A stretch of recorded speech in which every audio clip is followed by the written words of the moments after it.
bonjour. Ce message s'adresse à l'écervelé de YouTube. Depuis des années maintenant, toi et tes sbires vous vous êtes permis de juger, critiquer, mais aussi propager votre haine envers une communauté. Il n'y a qu'à lire les propos tenus sur ta page tout au long de ces années. Que ce soit en désinformation, mais aussi et surtout à caractère raciste. Dans un grand pays comme le nôtre, c'est inadmissible. C'est pourquoi, il était important à chaque fois de remettre l'information à sa vraie place, à chaque vidéo que tu sortais. Je suis pour la liberté d'expression, ce qui était loin d'être ton cas, vu que tu censurais les personnes qui venaient avec la contradiction de tes dires, afin que tes membres en soient les moins informés. Personnellement, je préfère l'information, quand celle-ci est argumentée, et non vulgarisée ou raciale. Mais revenons à ta dernière vidéo, où tu apparais presque en pleurs, Bouffi. Crois-tu vraiment que l'on va une fois de plus croire à tes divagations, comme ton soi-disant grave accident, il y a encore peu? Tout était contradictoire à ce moment-là. Les informations mal orthographiées par ton compagnon, dont je préfère taire le nom, vu sa médiocrité intellectuelle, mais aussi et surtout ton retour extrêmement rapide pour quelqu'un qui aurait été gravement opéré. Info ou intox? Mais décortiquons maintenant ta dernière vidéo. Coucou. Alors aujourd'hui c'est ma toute dernière vidéo. Donc je la fais pas sans tristesse. Il faut savoir que vous allez tous beaucoup me manquer. Mais il faut que vous connaissiez un petit peu les raisons qui ont fait que j'ai décidé d'arrêter la page La Blonde de YouTube, ainsi que toutes mes vidéos. Lorsque j'ai commencé La Blonde de YouTube, j'avais une vie normale. J'avais une belle maison, j'avais une voiture, j'avais des chevaux.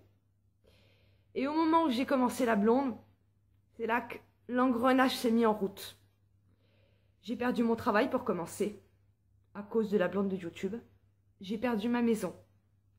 J'ai perdu mes chevaux. J'ai perdu ma voiture. Autant dire que à 30 ans, j'ai été obligée de repartir à zéro. Et ça a été très très compliqué. Donc je me suis dit que c'était important pour la France, que c'était important que je continue à avancer et à vous aider à comprendre que la France a de gros problèmes. Là-dessus, je suis toujours d'accord. Mais moi, aujourd'hui, j'ai plus la force de continuer. J'y arrive plus.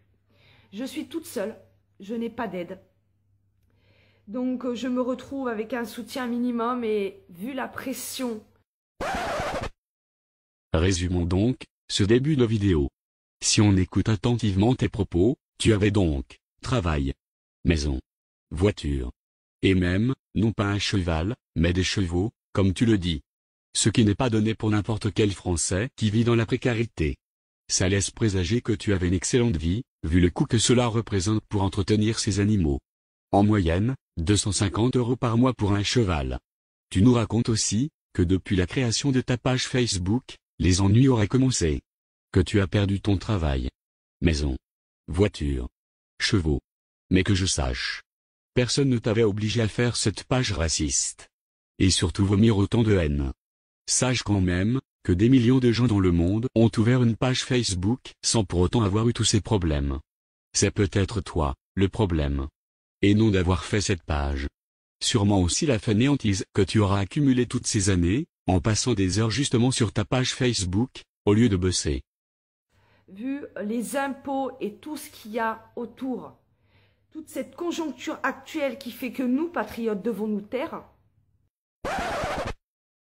Dans la deuxième partie, tu en arrives même à te plaindre et nous faire croire que tes problèmes viendraient de la soi-disant conjoncture actuelle. Les impôts.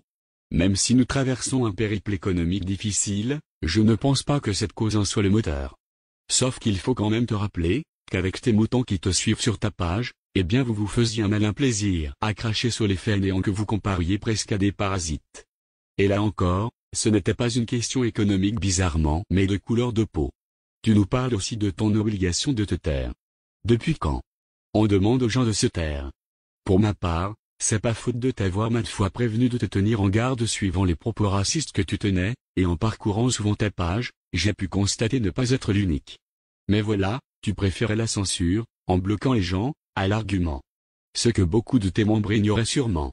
Mais continuons ce décryptage. Croyez bien que c'est pas sans regret que je le fais. Mais bon, j'ai pas le choix, donc je vais faire ce qui est important pour ma famille et pour les miens. Je vous souhaite bon courage à vous tous, patriotes. Continuez le combat. Je vous fais de gros bisous et comme je le dis toujours, vive la France. Troisième et dernière partie. Il y a quand même quelques points que j'aimerais éclaircir et qui risquent de faire mal. Mais avant tout, il faut dire que cette fois, et c'est bien la première, il est enfin judicieux que tu prennes l'initiative après ces années, de passer plus de temps avec tes enfants, qu'avec ta tablette ou ton PC. Je pense aussi que ta famille aura sûrement plus besoin de toi, que tes moutons en manque de haine et de racisme. Maintenant il faudrait que tu expliques cela à tes donateurs et administrations. Depuis un long moment tu fais des quêtes auprès de tes membres, afin de créer apparemment des manifestations ou bien des aides, comme on peut le voir. Sachant qu'aucun de tes membres, ni moi-même, n'ont jamais rien vu, ni article de presse, ni vidéo sur tes actions que tu nommes depuis si longtemps. Je pose donc la question suivante. Qu'est devenu tout cet argent en dons qu'ont pu faire les membres de ta page? Cela représente un gros montant, et encore maintenant tu continues à gratter à droite et à gauche. Ça aurait été une personne de confession musulmane, que tu auras stigmatisé toutes ces années, sans travail, qui raquette de la sorte des membres pour récupérer de l'argent facile. Comment aurais-tu traité cette affaire sur ta page? Cet argent est-il déclaré aux impôts? Va-t-il être rendu à ses donateurs? Vu que tu fermes ta page, et que tu vas disparaître, que tu n'auras rien fait encore avec les dons donnés, comment les donateurs doivent faire pour récupérer leur argent, même minime soit-il?